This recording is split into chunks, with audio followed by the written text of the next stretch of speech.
reconstruction of the room and its infinite number of objects. Soon, the details emerged from the half darkness. Strange-seeming animals, statues, and gold. Everywhere, glinting, shimmering gold.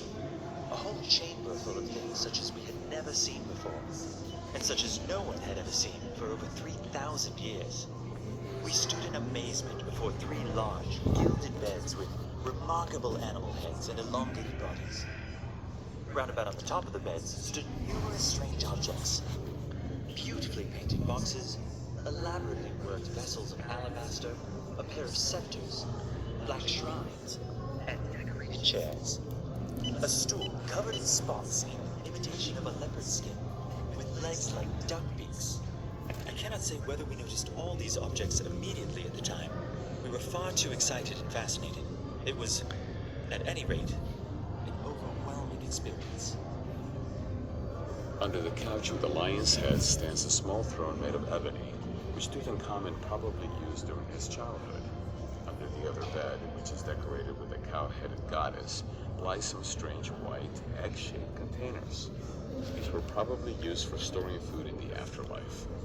And at the back, in the left-hand corner, is a sumptuous treasure, a small gilded shrine.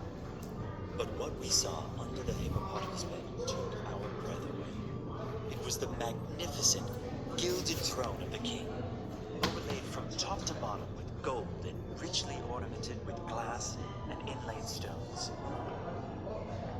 It was this room that was broken into by tomb robbers, probably soon after the burial of the pharaoh.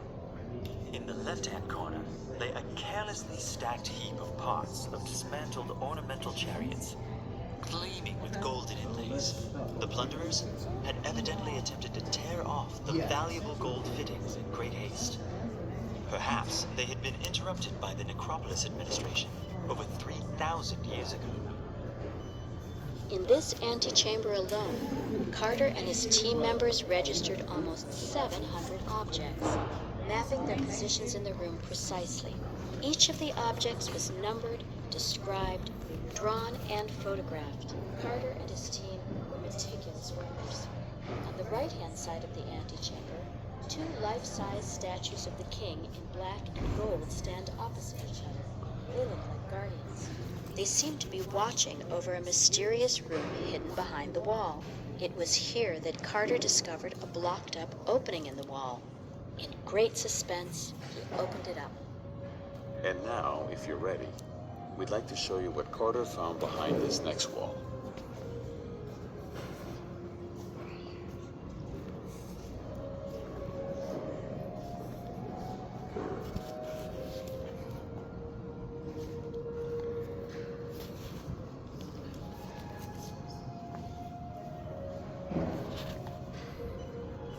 After the discovery of the tomb, on the 17th of February 1923, at 2 o'clock in the afternoon, we began to knock down the wall. We had previously packed up the 2 guardian figures with great care so that our conservators could treat them, as we had already done with the many objects in the antechamber. Then, we began with the greatest of care to break open the wall. Once we had made a sufficiently large opening, we stood before a golden wall. This wall revealed itself to be a richly decorated shrine, gilded all over, and around it in a chamber there was just enough room to edge our way through.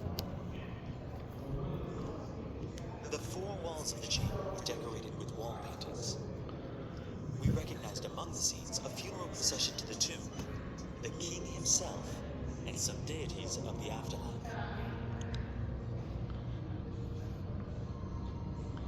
After opening the shrine, I discovered inside it a second shrine.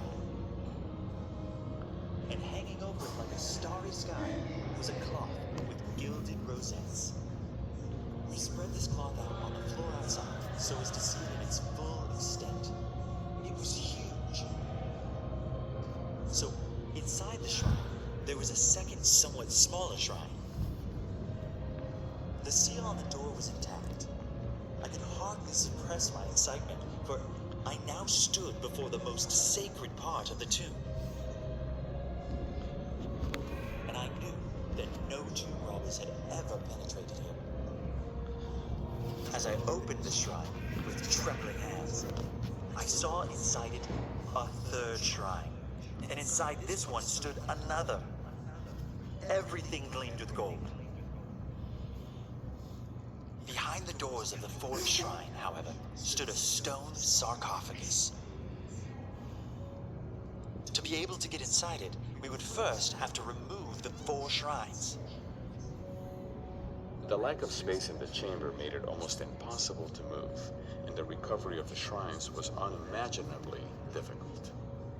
At first, it seemed a complete mystery to us how we were to dismantle and remove the individual shrines, which weighed up to 1,500 kilos, or 3,300 pounds, without damaging them.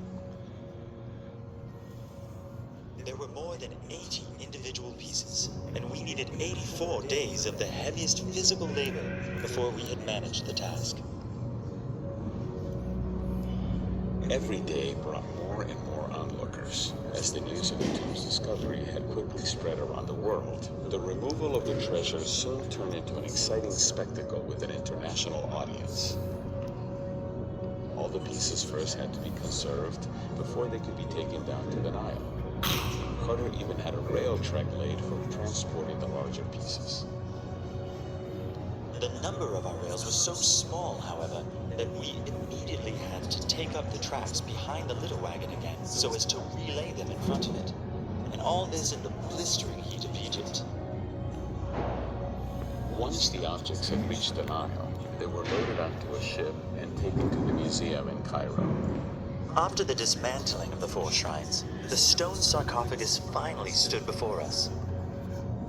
Once we had carefully raised the lid with angle irons and pulleys, the interior was revealed.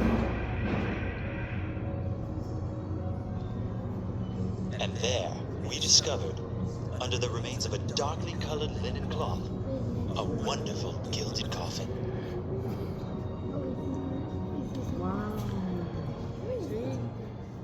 The first thing we did was lift out the gilded coffin using pulleys. When we had removed the lid of this coffin, a second, even more magnificent coffin was revealed. Huh? At Yeah. first, we were unable to open the lid of this coffin. Once again, we had to install a specially elaborated system of pulleys That's so pretty as to cool. lift this second coffin out of the first one.